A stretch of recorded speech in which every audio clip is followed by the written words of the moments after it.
우리는 살다 보면 참 그 많은 갈등들을 겪게 되죠. 그래서 그 갈등 속에서 마음이 상한 우리가 경험한 어떤 따뜻한 순간이 언제일까 싶습니다. 화해를 위해서 상처 준 사람과 함께 식탁의 교제를 나누면서 또 맛있는 것을 먹고 마음을 나누고 차를 한 잔 나누면서 대화를 하다 보면 어느덧 우리들의 그 얼음장 같은 마음이 마치 봄 햇살에 녹은 그런 그 같이 그렇게 녹아서 좀 화해와 사랑과 용서와 회복이 있는 그런 어떤 식탁의 교제를 우리가 나눌 때가 있는 것 같습니다. 그 순간에 우리는 가장 큰 보람과 기쁨과 또 행복을 또 누리게 되는 것이 아닐까 싶습니다. 가족끼리 오해를 풀고 함께 식사를 나눈다면, 그리고 다툰 연인이나 또 부부가 서로 간에 또 그 이해하는 그런 말을 하면서 식탁의 교제를 나눈다면 그 식탁이야말로 정말 따뜻한 그런 식탁이 아닐 수 없을 것 같습니다. 이렇게 식탁은 관계를 회복시키시는 참 하나님께서 우리에게 허락하신 은혜 자리가 아닌가 싶습니다. 오늘 본문은 바로 그러한 은혜의 식탁을 보여주는 성경 말씀이라고 할 수가 있을 것 같습니다. 요셉과 형제들이 지금 식탁에 서로 마주 앉았습니다. 그리고 그 식탁을 통해서 이제 조금씩 마음의 문이 열려져 가는 그런 상황인데요. 특히 형들로부터 버림을 받은 그 요셉의 입장에서 보면 이 식탁이 요셉에게 있어서는 얼마나 의미 있는 일일까, 얼마나 놀라운 일일까라는 그런 생각도 한번 해보게 됩니다. 자, 인간적으로 보면 형들은 어떤 존재냐면 요셉 입장에서 볼 때 원수들이라고 할 수가 있겠어요. 그도 그럴 것이 우리가 잘 아는 것처럼 형들이 요셉을 미워해서 부덩이에 쳐넣었죠. 그리고 또 요셉을 죽이지는 않았습니다마는 이스마엘 상인들에게 은 20냥을 받고 팔아 넘겼어요. 그래서 요셉은 형제들에 의해서 종살이를 하게 되었고, 그리고 요셉은 그 애굽에서 종살이하면서 얼마나 많은 고통과 시련과 또 연단을 받았는지 모릅니다. 그런 상황 가운데서 이제 오랜만에 만나서 형제들끼리 식탁의 교제를 나누는 그런 장면이 오늘 본문이라고 할 수가 있겠습니다. 저는요, 이러한 요셉의 식탁을 보면서 하나님께서 우리에게 차려주신 그러한 식탁이라고 생각을 하게 되었습니다. 요셉의 식탁은 신약의 그림자라고 할 수가 있겠는데요. 여러분, 우리가 예수 그리스도의 은혜로 이제 우리가 하나님과 함께 식탁의 교제를 앉게 되었어요. 그것이 바로 성만찬이지 않겠습니까? 만왕의 왕이시고 온 우주를 창조하시며 또 우리를 생명으로 지키시고 인도하시고 구원하신 그 예수님께서 죄인 된 우리와 함께 식탁을 나누는 것이 바로 성만찬인 것이죠. 요셉의 식탁은 바로 그러한 예수 그리스도의 은혜의 그 그림을 보여주는 그런 내용이라고 할 수가 있을 것 같습니다. 요셉이 형제들에게 함께 먹자라고 이렇게 이야기를 해요. 그것은 예수님께서 우리 한 사람 한 사람 죄인들을 초청하셔서 나와 함께 먹자 마시자 하시면서 주님의 몸과 피를 우리에게 나눠주면서 떡을 떼고 또 잔을 나누어 주신 그 성만찬을 생각을 한다면, 어쩌면 요셉의 형제들보다도 더 죄인된 우리가 그 영광스러운 은혜 안에 들어가는 그 내용이 바로 오늘 본문이라고 할 수가 있겠습니다. 자, 이렇게 죄인과 그리고 예수님과의 식탁의 나눔, 그것을 일컬어서 거룩한 교제라고 하는 코이노니아라고 이렇게 이야기합니다. 한번 따라서 해보실래요? 코이노니아. 맞습니다. 코이노니아는 하나님의 백성이 죄인이지만 그러나 하나님과 함께 식탁의 교제를 나누는 그 교제, 그리고 또 하나님의 백성끼리 나누는 그 교제를 일컬어서 거룩한 교제, 코이노니아라고 그렇게 이야기하는 것입니다. 성경에서 식탁은요, 화해를 상징합니다. 성경에서 식탁은 용서를 상징하고요, 성경에서 식탁은 또 회복을 상징하는 것입니다. 마치 요셉이 형제들과 함께 식탁의 교제를 나눔으로 말미암아 용서와 회복과 또 화해가 이루어진 것처럼 예수님께서는 우리를 식탁으로 초대하시고 그리고 그 안에서 함께 교제하고 또 은혜를 나누기를 원하시는 것이죠. 저와 여러분은 오늘 말씀을 들으면서 나를 구원하시고 나를 은혜의 식탁으로 초대하시며 그 은혜의 식탁인 코이노니아를 함께 경험하기를 또 주님께서 원하신다는 것이죠. 오늘 말씀을 우리가 들으면서 은혜의 자리 코이노니아가 나에게 주어지고 그 은혜가 얼마나 큰지 함께 함께 은혜와 사랑을 나누는 복된 시간 될 수 있기를 바랍니다. 오늘 말씀을 통해서 하나님께서 주시는 교훈이 세 가지인데, 첫 번째 교훈은 무엇이냐면 준비된 은혜의 자리라는 것이죠. 무슨 말씀인가요? 이 코이노니아는 반드시 준비가 필요하다는 것입니다. 자, 오늘 말씀에 우리가 특히 기억해야 될 것은 뭐냐면, 은혜는요 우연히 우리에게 임하는 게 아니라는 거예요. 반드시 준비된 자에게 임하게 되는데, 자, 오늘 말씀을 보면서 이제 요셉이 정오식, 그러니까 점심 식사를 이제 준비해 놓고, 그리고 형제들을 초대해서 함께 식탁의 교제를 나누게 되었는데요. 그런데 공교롭게도 참 의미 있는 것은 그 요셉의 형제들이 준비한 이 예물이라는 게 있습니다. 그 예물이 바로 이 코이노니아를 나누기 위한 준비된 예물이 되었다는 사실이에요. 자, 오늘 그 말씀을 같이 한번 나누기를 원합니다. 자, 25절 26절 같이 한번 우리 읽어보십시다. 시작. 그들이 거기서 음식을 먹겠다 함을 들었으므로 예물을 정돈하고 요셉이 정오에 오기를 기다리니, 요셉이 집으로 오매 그들이 집으로 들어가서 예물을 그에게 드리고 땅에 엎드려 절하니. 자, 요셉이 이제 그 종을 통해서 이제 요셉의 형제들과 함께 식사를 하자라고 이렇게 제안을 했습니다. 그래서 그 시기 이제 정오라고 이야기되어 있는데, 말하자면 점심 식사라고 할 수가 있을 것 같습니다. 점심 만찬을 이제 준비해 놓을 테니 이제 들어와서 함께 식사를 하자라고 그렇게 제안이 된 것이죠. 이제 드디어 그 형제들이 요셉의 집에 식탁에 이제 들어가게 되었고요. 그리고 약속된 시간 정오가 되니까 요셉이 들어오게 되었습니다. 자, 고대 근동에 이 위정자, 높은 권세자와 함께 식사를 한다는 것은, 이것은 국가적인 환대를 의미하는 거예요. 그냥 잔치가 아닙니다. 그냥 식탁이 아니라 굉장히 준비된 그런 식탁이라 할 수가 있는 거예요. 제가 예전에 기자 생활할 때요, 국가 조찬 기도회라는 그 기도회에 제가 이제 그 언론인으로서 이제 초청을 받아가지고 취재차 그 국가 조찬 기도에 참석한 적이 있었습니다. 그런데 대통령이 오는 국가 조찬 기도회가 얼마나 삼엄한지, 그러니까 그 며칠 전까지 이제 제게 있는 신분증을 하고, 그 다음에 또 필요한 신분과 관련된 뭐 회사 서류나 아니면 이런 것들을 제출하라는 그런 어떤 공문을 받게 되었어요. 그래서 이제 그 서류들을 다 제출을 했습니다. 그렇게 해서 이제 당일날 국가 조찬 기도회에 가게 되었는데, 오전 7시에 그렇게 국가 조찬 기도회가 시작된 것으로 기억이 되는데, 2시간 전에 다 입장하라는 거예요. 그래가지고 2시간 전에 갔더니 또 신분증, 그 다음에 또 거기에 필요한 모든 것들을 다 이렇게 검사를 하고, 또 몸 소색을 하더라고요. 또 저같이 선량한 사람이 무슨 폭탄이라도 이렇게 좀 뭐 가지고 들어갈는지 모르겠습니다만은, 그런 어떤 신변 검사 이런 것들을 다 검사하고 마치 공항 통과하는 것처럼 그렇게 준비를 해가지고 들어가게 되었습니다. 자, 그래서 이제 7시 정도 되니까 대통령이 입장을 하고, 그리고 나서 이제 예배가 시작되었습니다. 많은 그때의 목사님들, 교계의 어떤 지도자들, 그리고 또 그다음에 설교하시는 분, 기도하시는 분들, 많은 분들이 입장해서 대략 한 800명, 900명 정도 되는 것 같아요. 엄청난 인원들이 함께 예배를 드리게 되었습니다.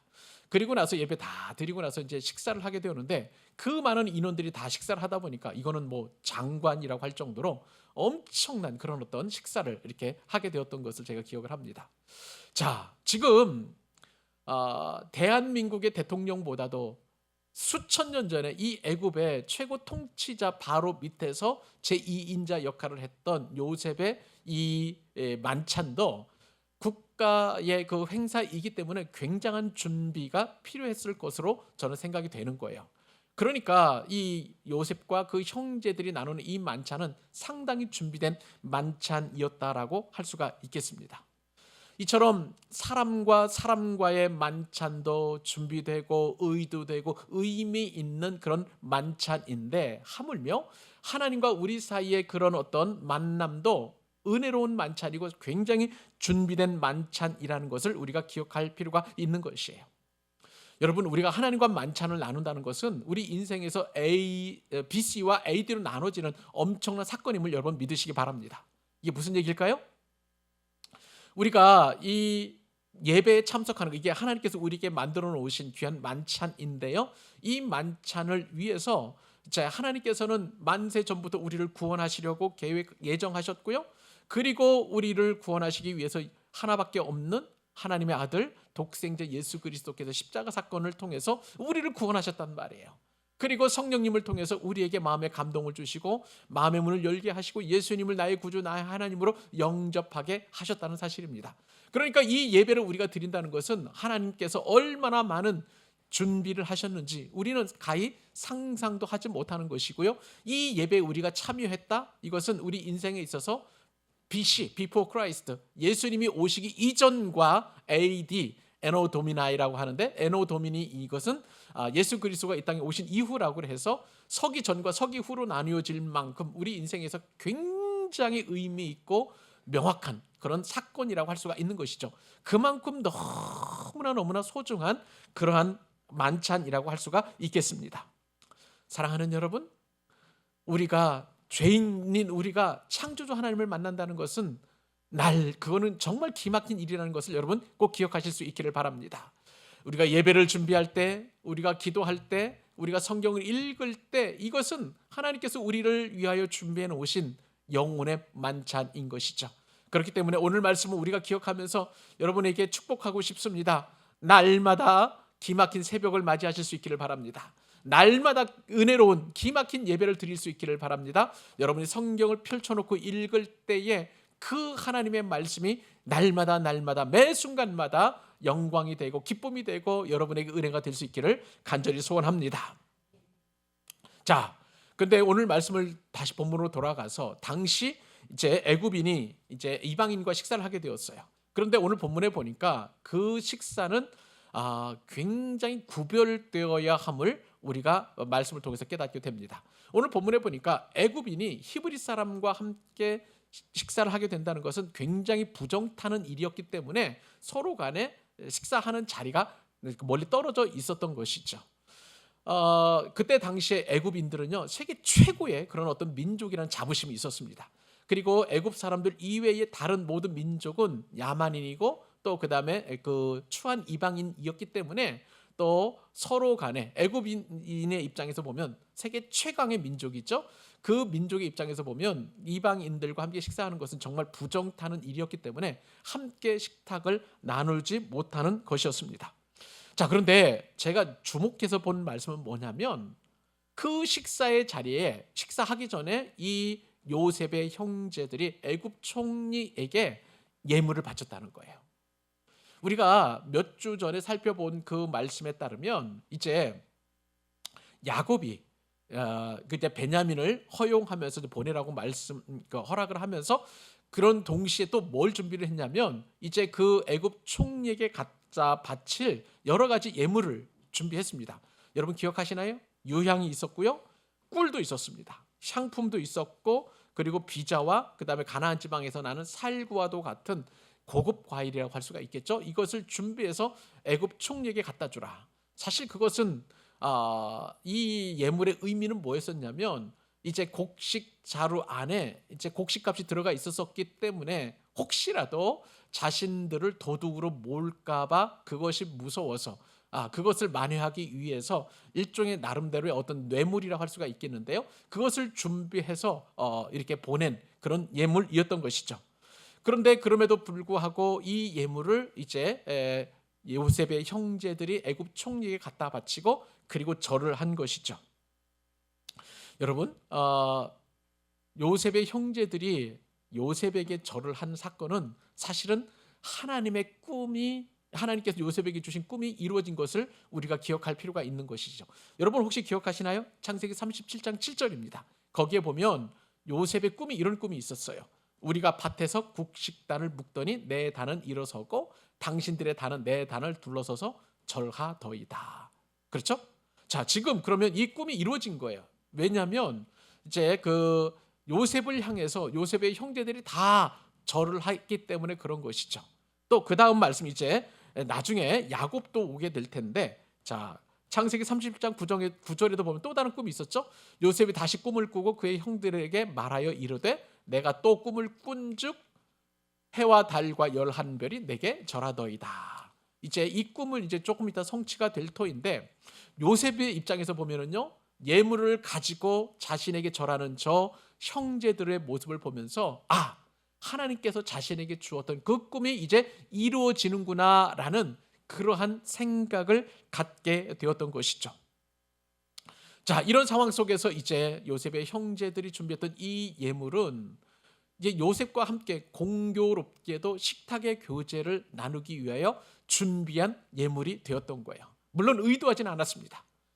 그저 자신들이 그 예전에 그 곡식값이 돌아왔기 때문에 그것을 만회하기 위한 뇌물 성격의 예물이었지만, 그러나 자신들에게서는 의도치 않게 그 준비한 예물이 요셉의 식탁을 위하여 준비한 예물이 되었다는 거예요. 여기서 우리는 귀한 하나님의 은혜를 체험할 수 있을 것입니다. 무슨 말인가요? 사랑하는 여러분, 요셉의 형제들이 그렇게 요셉에게 드릴 예물을 정성스럽게 최고의 선물을 드렸다면, 우리 역시도 하나님께서 베풀어 주신 이 귀한 은혜의 잔치, 매 주일 예배나 혹은 우리가 하나님을 만나게 될 때에 드리는 그 귀한 예물이 준비가 필요하다는 것을 우리가 이 말씀을 통해서 깨닫게 되는 거예요. 사랑하는 여러분들을 축복하고 싶습니다. 예물을 준비하십시오. 그것도 최고의 정성을 들인 예물을 준비하실 수 있기를 바랍니다. 자, 그러면 우리가 준비해야 될 최고의 예물은 무엇일까요? 저는 크게 세 가지로 생각을 해봅니다. 첫 번째 예물은 준비된 마음일 거예요. 마음을 준비해야 된다는 것입니다. 무엇을 준비해야 된다고요? 마음입니다. 하나님께 드릴 최선의 선물은 바로 마음인 것이죠. 요셉의 형제들이 두려움 속에서도 이 예물을 준비한 것처럼 우리가 하나님 앞에 나아갈 때 그 존귀하시고 영화로우시고 그리고 온 우주 만물을 창조하신 그 창조주께 나아갈 때 이 마음의 준비를 하지 않으면 우리는 정말 하나님을 능욕하는 그런 것이라는 것을 반드시 기억할 필요가 있는 것이에요. 왜 이렇게 우리가 예배할 때 마음의 준비가 필요할까요? 하나님께서 구하시는 제사가 있기 때문에 그런 거예요. 여러분, 다윗은 하나님께서 구하시는 제사를 상한 심령이다라고 그렇게 말씀했습니다. 시편 51편에 보면 다윗이 하나님께서 구하시는 그것이 무엇일까? 그 제사가 무엇일까? 고민하면서 묵상하면서 그가 깨달은 것이 바로 상한 심령이라는 거예요. 상한 심령이 무엇입니까?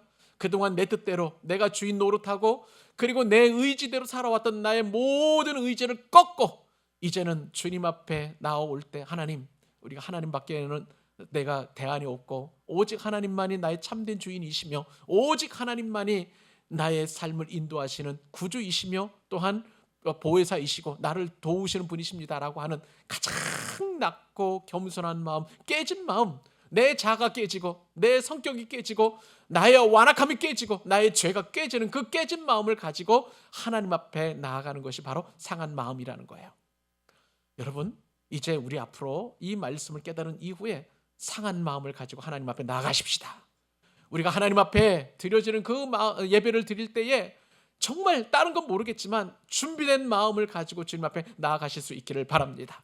여러분들에게 토요일마다 보내드리는 이 설교안, 여러분들에게 상한 마음을 준비하라고 보내드리는 그런 하나님의 음성으로 받아들였으면 좋겠어요. 상한 마음, 상한 심령으로 주님 앞에 나아가는 것이 여러분의 마음을 주님 앞에 드리는 귀한 예물인 줄 믿으시기 바랍니다. 또한 여러분들이, 저와 여러분이 드려야 될, 하나님께 드릴 최고의 예물은 시간입니다. 여러분, 시간은 내 것이 아니라 하나님의 것이고 그리고 하나님께서 우리에게 주신 선물인 것이에요. 그런데 우리가 하나님 앞에 나아갈 때 이 시간을 준비하지 않으면 정말 쫓기듯 그리고 하나님을 깊이 만날 수가 없는 거예요. 우리 교회의 공식적인 예배는 정해진 시간에 20분 전입니다. 20분 전에 나와서 우리가 기도하고 또 주실 은혜를 위하여 또 사모하며 그 심령을 하나님 앞에 올려드리는 것, 굉장히 중요한 예물인 줄로 믿습니다. 그 은혜가 있기를 간절히 소원합니다. 그리고 한 가지 더 우리가 예물을 준비한다면 섬김이에요. 여러분, 예배를 영어로 표현할 때 어떻게 표현하냐면 서비스라는 그런 단어를 씁니다. 서비스예요. 이 예배라는 것은 하나님께 우리의 마음을 드리는, 우리의 봉사를 드리는 귀한 서비스가 바로 예배인 줄 여러분 믿으시기 바랍니다. 서비스가 헬라어로 라트레이아라는 그런 단어를 쓰는데요, 이것은 하나님께 드리는 예배로서의 봉사이고 섬김을 말하는 거예요. 여러분, 예배는 누가 받으시는 거예요? 하나님이 받으시는 거예요. 근데 우리가 예배 받는 거 아닙니다. 우리는 하나님 앞에 예배로 봉사하고 섬기는 거예요. 그렇기 때문에 그 섬기는 마음, 준비된 마음, 그리고 시간이 우리에게 얼마나 중요한 예물인지 모르는 거예요. 이제부터는 예배자의 마음이 바뀌어질 수 있기를 바랍니다. 하나님 우리에게 은혜 줄 준비를 풍성하게 준비해 놓으셨는데 우리가 마음도 시간도 섬김도 없이 그 하나님의 잔치에 들어간다면 우리는 그 은혜의 자리 코이노니아에 함께 동참할 수 없는 거예요. 다른 사람들은 다 은혜 받는데 나만 은혜 받지 못하는 그러한 곁다리 인생이 될 수밖에 없는 것이죠. 여러분들을 축복합니다. 우리 이제 예배 그리고 또 우리가 하나님을 만날 때 마음을 준비하십시다. 시간을 준비하십시다. 그리고 섬김을 준비하는 여러분 되시기를 우리 주님의 이름으로 축복합니다. 자, 두 번째, 은혜의 자리 코이노니아는 또 어떠한 자리인가요? 또 하나님께서 우리를 향한 은혜의 자리인데 그것은 바로 화해를 위한 섭리의 자리라고 하는 것입니다. 어떤 화해를 위해서 하나님께서 섭리해 주시는 그 자리가 바로 코이노니아라고 할 수가 있는 것이죠. 자, 말씀을 드린 대로 이제 요셉의 형제들이 다 엎드려 절을 했습니다. 그리고 요셉은 오래전에 이제 하나님께서 자신에게 주었던 그 꿈이 성취되었다는 것을 직감을 하게 되었는데, 자, 그런 어떤 상황 속에서 이제 하나님께서 어떠한 섭리를 인도하시냐면 요셉의 마음을 조금씩 만져가시는 섭리를 이루시는 것을 오늘 말씀을 통해서 우리가 깨닫게 됩니다. 무슨 섭리인가요? 요셉의 마음이 이제 용서의 마음으로 갈 수 있도록 그렇게 역사하시는다는 거예요. 이것이 바로 하나님의 섭리인데 27절로 31절까지 같이 또 말씀을 읽도록 하겠습니다. 자, 시작. 요셉이 그들의 안부를 물으며 이르되 너희의 아버지 너희가 말하던 그 노인이 안녕하시냐? 아직도 생존해 계시느냐? 그들이 대답하되 주의 종 우리 아버지가 평안하고 지금까지 생존하였나이다. 머리 숙여 절하더라. 요셉이 눈을 들어 자기 어머니의 아들 자기 동생 베냐민을 보고 이르되 너희가 내게 말하던 너희 작은 동생이 이 아이냐? 그가 또 이르되 소자여 하나님이 내게 은혜 베푸시기를 원하노라. 요셉이 아우를 사랑하는 마음이 복받쳐 급히 울 곳을 찾아 안방으로 들어가서 울고 얼굴을 씻고 나와서 그 정을 억제하고 음식을 차리라 하매. 아멘. 자, 요셉은 지금 식탁의 자리에 지금 앉아 있는데 자신의 정체를 말했을까요? 안 했을까요? 안 했습니다.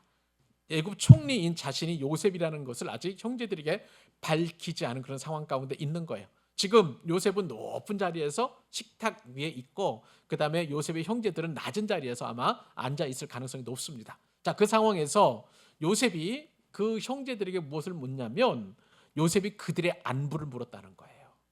저는 여기서 안부라는 단어를 집중해서 살펴보게 되었습니다. 이 안부가 뭐냐면요, 샬롬이라는 거예요. 안부가 뭐라고요? 샬롬. 샬롬을 지금 묻고 있는 거예요.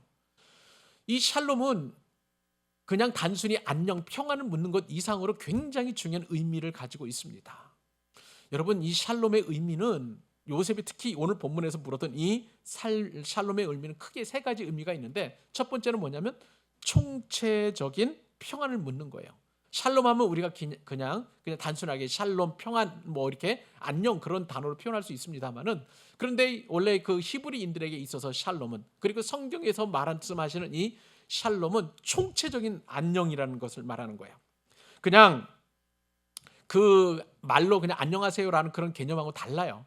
이것은 육체적인 건강뿐만 아니라 정신적인 평온, 물질적인 어떤 번영, 관계의 온전함, 그리고 또 불안전에서의 안전까지 다 포괄하는 총체적인 의미에서의 평안 그리고 안전을 이야기하는 거예요. 굉장히 이 샬롬의 의미가 넓은 것을 보게 됩니다. 그러므로 요셉이 형제들에게 샬롬을 물었다는 것은 너희들이 부족한 것이 없느냐? 너희들이 정말 건강하냐? 너희들에게 물질적으로 부족함이 없느냐? 이런 모든 것들을 통틀어서 묻는 그런 물음이라고 할 수가 있는 거예요. 이게 첫 번째 샬롬의 의미이고요.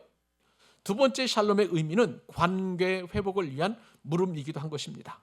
여러분, 요셉은 지금 샬롬을 물음으로 말미암아 아까 말씀을 드렸죠? 관계에서의 온전함도 샬롬이라고 그랬으니 요셉이 형제들에게 샬롬을 묻는 그 이유는 내가 너희들과 함께 관계를 회복하기를 원합니다. 내가 당신들과 함께 온전한 관계를 다시 정상적으로 만들고 싶습니다라는 요셉의 마음의 표현이 이 샬롬 안에 들어가 있는 거예요. 그리고 또 한 가지 더, 이 샬롬은 또 어떤 것이냐면 상황적 안정에 대한 물음이기도 합니다. 무슨 얘기인가요? 지금 이 본문 안에서의 그 상황은 기근이 2년 동안 지속되고 있는 그런 상황 속에 있는 거예요. 그러니까 지금 요셉의 입장에서 보면 자기 아버지, 자기 어머니들, 그리고 또 그다음에 그 안에 있었던 종들, 그 요셉의 모든 가족들이 다 안녕하시냐, 이 엄중한 시기에 잘 먹고 살고 있느냐라고 하는 그 물음이기도 한 거예요. 그러니까 다 여러 가지 의미를 다 담아가지고 당신들은 안녕하냐라고 그렇게 묻고 있는 것이죠. 저는 여기서 요셉의 성숙한 인격을 보게 됩니다. 요셉이 이제는 그토록 자기를 미워했고 자기를 팔아넘긴 이 형제들에 대한 관계 회복을 위한 제스처를 취하고 있다는 면에서 요셉이 조금씩 더 성숙해져 가고 있음을 이 말씀을 통해서 깨닫게 되었습니다. 자, 그런 다음에 이제 요셉이 또 궁금한 것은 형제들의 안녕 샬롬뿐만 아니라 이제는 연로하신 아버지에 대한 샬롬이에요.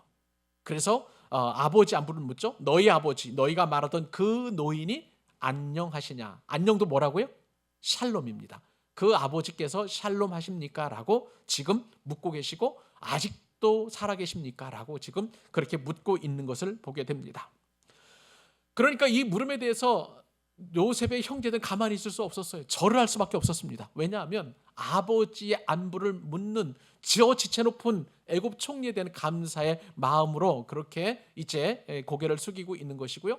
또 하나, 이제 우리가 지난번에 살펴보았던 것처럼 요셉의 형제들은 요셉의 집으로 지금 초대된 것에 대해 굉장히 두려운 마음이 있었어요. 그렇기 때문에 우리가 잘 아는 것처럼 그 요셉의 청지기에게 우리는 예전에 돈 훔쳐간 것이 아니고요, 어떻게 가다 보니까 곡식자루 안에 돈이 들어있어서 깜짝 놀랐습니다라고 변명하지 않았어요? 그때 그 요셉의 청지기들이 안녕, 두려워하지 말라라고, 평안하라고, 샬롬하라고 그렇게 말씀하셨었는데, 오늘 본문에서 또 그렇게 샬롬을 묻고 있으니 요셉의 형제들의 입장에서 보면 분위기가 굉장히 좋다라는 것을 인지를 하고 그것에 대하여 요셉에게 지금 감사하고 있는 그런 절을 하고 있는 것이라고 볼 수가 있을 것입니다. 여기서 우리는요, 하나님과 죄인들의 만남의 모델을 살펴보게 됩니다. 형제들을 만나는 요셉의 마음과 형들의 마음은 하늘과 땅만이만큼, 요셉의 마음은 지금 하늘과 땅 차이만큼 다른 거예요.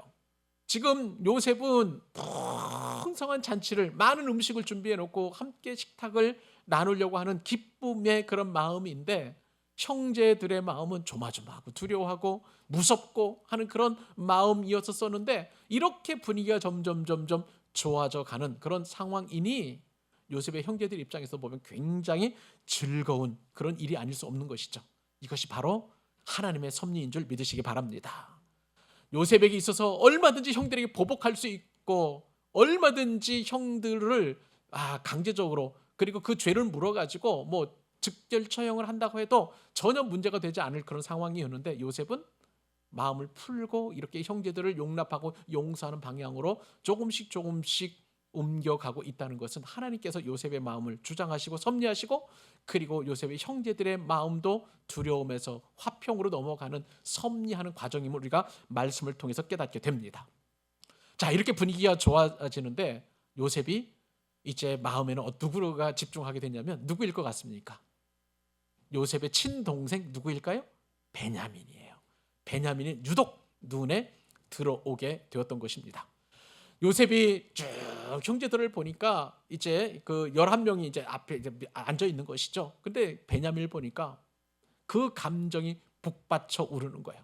그러니까 막 그 감정이 너무 막 뭉클하고 자기 친동생을 보니까 막 그 감격스러운데, 그런데 그 요셉의 총리로서 아직 정체를 밝혀내지 않았으니 가서 안아주고 싶고 다독거리고 싶은데 그게 안 되니까 그 감정을 억제할 길이 없어서 안방으로 들어가서 이제 통곡을 한 거예요. 모르겠습니다. 요셉 총리의 집을 제가 가보지 않아서 그 안방이 얼마나 크고 넓은지 잘 모르겠습니다만은 원래의 그 성경 그 히브리어 원어에 보니까 이 안방은 내실입니다. 내실. 우리처럼 뭐 안방 따뜻한 곳, 골목 뭐 이렇게 그런 곳이 아니라 이제 아주 내실인데, 그곳에 가서 실컷 울고 그리고 나서 이제 눈물을 다 닦고 감정을 추스리고 나와서 이제 만찬을 베푸는 것이라고 하는 거 있는 것이죠. 그런데 그러면서 이제 베냐민을 향해서 표현하는 그 말을 보니까 대단히 의미 있는 표현을 합니다. 여러분 한번 보십시오. 29절에 보면 어떻게 표현하냐면 자기 어머니의 아들, 자기 동생. 베냐민을 내 어머니의 아들, 내 동생이라고 그렇게 표현하고 있는 것을 보게 됩니다. 여러분 이것을 보면서 요셉이 다른 형제들 물론 사랑하면서 조금씩 사랑의 마음으로 나아가지만 베냐민을 향한 요셉의 감정이 너무 특별하다는 것을 우리가 알게 됩니다. 내 어머니 아들, 내 동생이라는 거예요. 그만큼 베냐민을 향한 간절한 마음, 사랑의 마음이 지금 요동치고 있는 것을 보게 됩니다. 여러분 이 말씀을 통해서 우리는 어떠한 하나님의 섭리를 보게 되냐면 요셉의 식탁의 자리는 이제 화해를 위한 본격적인 하나님의 역사가 이루어지는구나. 이것이 바로 하나님의 섭리구나라는 것을 우리가 알게 됩니다. 사랑하는 여러분, 이것이 바로 하나님의 은혜인 줄로 믿습니다. 우리 문제로, 우리 생각으로, 우리의 능력을 해결할 수 없는 그 어떤 것이라 할지라도 하나님은 이제 그 문제를 해결하시기 위해서 섭리하시고 역사하신다는 거예요. 특별히 관계에 있어 어려움을 겪고 있을 때 우리가 하나님께 간구하고 하나님께 도움을 달라고 요청하면 하나님은 그 섭리를 본격적으로 시작하시는 줄로 믿습니다. 그 하나님의 섭리를 체험하는 화해의 장애, 여러분 관계가 깨어진 관계 속에서 회복되어지기를 우리 주님의 이름으로 소원합니다. 자, 마지막으로 이제 우리에게 주시는 더 큰 은혜, 제가 오늘 말씀을 묵상하면서 가장 큰 은혜 받았던 말씀인데요, 이 은혜의 자리 코이노니아는 바로 이러한 자리입니다. 자, 더 많이 사랑받는 자리가 바로 은혜의 자리 코이노니아라는 것입니다.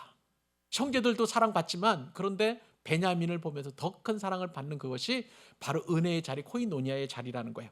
여러분 그 은혜를 같이 나눴으면 좋겠는데 32절로 34절까지 석절 말씀 한번 읽어보도록 하십시다. 마지막 같이 한번 읽어주세요. 시작. 그들이 요셉에게 따로 차리고 그 형제들에게 따로 차리고 애굽 사람에게도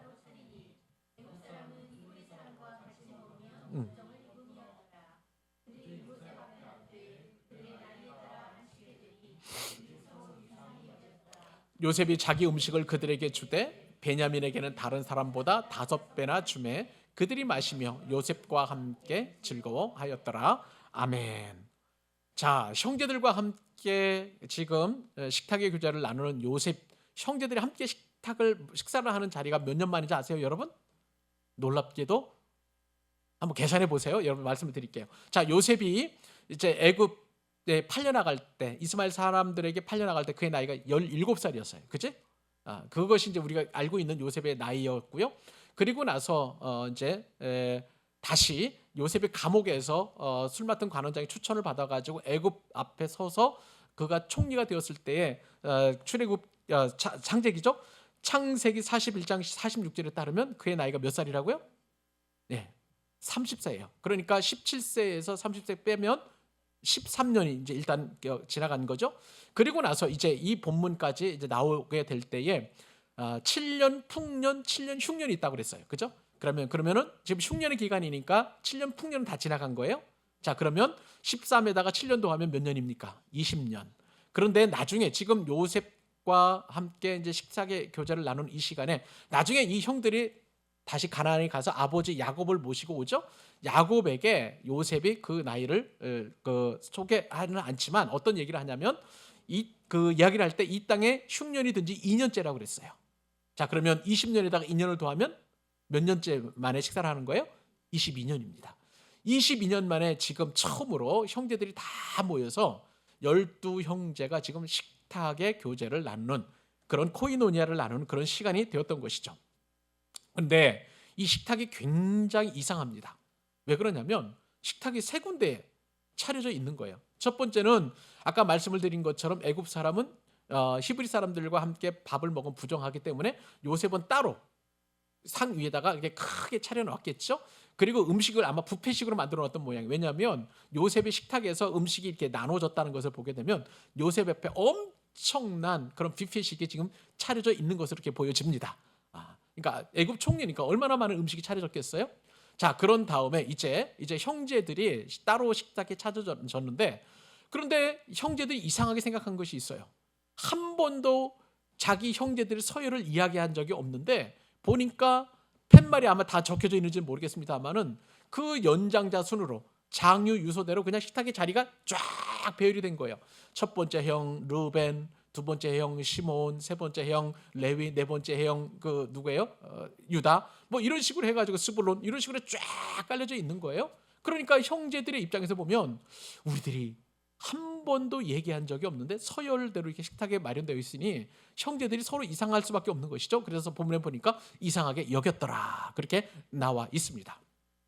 그런데요, 더 이상한 일이 있습니다. 막내 누구예요? 베냐민. 자기 어머니의 아들, 그 다음에 자기 동생, 이 친동생 베냐민에게는 따로 또 식탁이 차려져 있어요. 그러니까 식탁 1, 식탁 2, 식탁 3 이렇게 차려져 있고, 그리고 이 베냐민에게 음식을 주는데 다른 형제보다도 몇 배를 줬을까요? 5개. 여러분 좋아하는 한우 체크살이 5개가 더 간 거예요. 또 돼지갈비가 더 5배가 더 간 거고요. 그 다음에 떡갈비 5개가 더 가고 이런 식으로 해가지고 혼자 다른 형제들보다 더 많은 맛있는 음식들이 그렇게 5배나 가게 된 것을 보게 됩니다. 이상하죠? 이상하죠? 자, 우리는 여기서 요셉이 편애를 받았으니 자기 동생도 편애하는구나 라고 그렇게 생각할 수 있지만, 저는 여기서 어떤 마음을 갖게 되었냐면 하나님께서 우리를 대하시는 그 사랑의 마음이 요셉보다도 더 크고, 요셉은 5배를 이렇게 그 베냐민에게 주었지만 우리를 향한 하나님의 사랑은 수치로 계산할 수 없을 만큼 엄청나다는 것을 기억하게 되었습니다.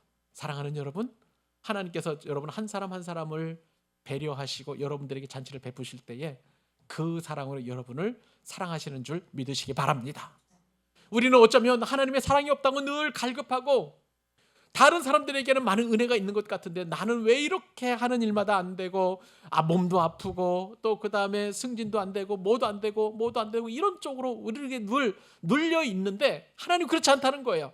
얘야, 내가 너를 사랑하는 그 사랑은 수치로 계산할 수 없단다. 모든 피조물보다도 너를 얼마나 더 사랑하는지, 온 우주 만물보다도 너 한 영혼을 내가 더 기뻐하고 사랑한다라고 그렇게 말씀해 주시는 거예요. 오늘 본문은 바로 이 말씀을 하시기 위해서 저와 여러분에게 은혜의 자리 코이노니아를 하나님께서 베풀어 주신 줄로 믿으시기 바랍니다. 이것이 제 말이 아니에요. 성경 말씀에 이렇게 기록되어 있습니다. 여러분 이사야서 43장 1절로 4절 보시면 우리를 향하신 하나님의 사랑이 얼마나 특별한지 이렇게 기록되어 있습니다. 야곱에 여러분의 이름을 넣으시면 되겠습니다. 너를 창조하신 여호와께서 지금 말씀하시느니라. 이스라엘아, 역시 여러분의 이름을 넣으십시오. 너를 지으신 이가 말씀하시느니라. 너는 두려워하지 말라. 내가 너를 구속하였고 내가 너를 지명하여 불렀나니 넌 누구 것이라? 내 것이라. 네가 물 가운데로 지날 때에 내가 너와 함께 할 것이라. 강을 건널 때에 물이 너를 침몰하지 못할 것이며 네가 불 가운데로 지날 때에도 타지도 아니할 것이요 불꽃이 너를 사르지도 못하리니 대저 나는 여호와 내 하나님이요 이스라엘의 거룩하신 이요 내 구원자임이라. 내가 애굽을 너의 속량물로 구스와 스바를 너를 대신하여 주었노라. 내가 내 눈에 보배롭고 존귀하며 내가 너를 사랑하였은즉 내가 내 대신 사람들을 내어주며 백성들이 내 생명을 대신하리니. 아멘. 여러분 한 사람을 구원하시기 위해서 한 민족보다도 더 귀하다고 여기신다는 거예요. 애굽도 구스와 스바도 내가 너를 대신해서 그들을 멸망시켰다라고 이렇게 말씀하시는 그 하나님의 음성을 들으실 수 있기를 바랍니다. 너는 내 눈에 보배롭고 존귀하다. 내가 너를 사랑하였은즉 내가 내 대신 사람들을 내어주며 백성들이 내 생명을 대신하리니. 백성들이 여러분의 생명을 대신할 정도로 저와 여러분은 아주 특별한 하나님의 사랑을 받고 계시는 줄 믿으시기 바랍니다. 그리고 또 이 사랑은 즉각적이거나 우연적이 아니에요. 오래전부터 준비된 사랑이에요. 시편 139편 13절 14절 말씀 여기 마지막 한 번 더 읽어보십시다. 시작. 주께서 내 내장을 지으시며 나의 모태에서 나를 만드셨나이다. 내가 주께 감사함은 나를 지으심이 심히 기묘하심이라. 주께서 하시는 일이 기이함을 내 영혼이 잘 아나이다. 아멘. 여러분 하나님께서 여러분을 위해서 하시는 일들이 얼마나 기묘하신지 예전에 성경에 보면 신묘막측이라고 그랬어요. 신묘막측하신지 늘 기억하실 수 있기를 바랍니다. 말씀을 맺겠습니다. 오늘 우리는 요셉의 식탁 앞에 선 형제들처럼 하나님의 준비된 식탁 앞에 서 있는 줄로 믿습니다. 그 식탁에는 두려움이 사라지고 은혜가 그 자리에 흐르고 용서가 피어오르는 그런 은혜로운 식탁인 것이죠. 그 자리에서 요셉은 형제들을 미워하지 않았고요. 오히려 요셉이 그들의 허물을 덮고 그들과 함께 웃었습니다. 그리고 하나님은 우리와 이런 식탁의 교제를 나누시기 원하신다는 말씀도 듣게 되었습니다. 여러분, 우리 광교 사랑의 교회는 하나님의 은혜의 식탁의 자리예요. 너무 소중한 교회인 줄로 믿으시기 바랍니다. 우리 광교 사랑의 교회는 완벽한 사람들이 모인 곳이 아니죠. 때로는 상처를 주고 상처를 받을 수 있겠지만, 관계가 깨어질 수도 있겠지만, 여러분의 가정도 마찬가지예요. 그리고 여러분들과 교제하고 또 여러분들과 늘 만나는 그 어떤 공동체라 할지라도 마찬가지입니다. 여러분, 그러나 그 상황 속에서도 하나님께서 여러분들을 위해서 엄청난 은혜의 식탁을 준비해 놓으셨고, 특별히 교회에는 더 큰 은혜의 식탁이 준비되어 있습니다. 이곳에서 함께 은혜를 나누고 하나님의 사랑을 나누고 용서하고 화해하고 사랑하는 그런 거룩한 은혜가 넘치는 자리, 코이노니아가 될 수 있기를 우리 주님의 이름으로 축복합니다. 기도하겠습니다.